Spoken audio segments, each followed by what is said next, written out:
Күрөш боюнча дүйнө чемпиону болгон кыргызстандыктар көп, бирок аларды тарбиялаган заманбап спорт залдары жок. Мындай пикирин парламенттин бүгүнкү отурумунда эл өкүлү Тазабек Икрамов билдирди. Анын айтуусунда жакында эле эки спортчу Францияда жаштар арасында өткөн грек-рим күрөшү боюнча мелдеште ийгилик жаратышты. Бирок аларга мамлекет жыл соңунда сыйлык акы бербей колдобой жатат. Мамлекеттин желегин дүйнөгө желбиреткен күрөшчүлөргө сыйлык турсун алардын машыгуусу үчүн шарт каралбаганын айткан депутат Газпром Кыргызстан ишканасы курган спорт комплексти Күрөш Федерациясынын балансына өткөрүүнү өкмөттөн өтүндү.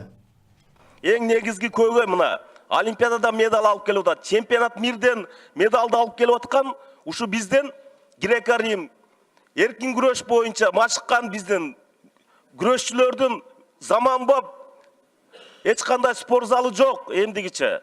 Эч кандай спорт залы жок. Мына 2018-жылы бизде чемпионат Азия өтөт. Мына ушуну кайсы жерде өткөзүш керек? Мына ушу дагы проблема. Мен айтат элем, ушу Газпром курган спорт залды Күрөш Федерациясына өткөзүп берсеңер дейт элем. Ошо эле дагы сизге айтып кете турган нерсе, ушу Газпром курулуп аткан. Эмне үчүн Жалал Абад областында эмдигиче курулбай турат?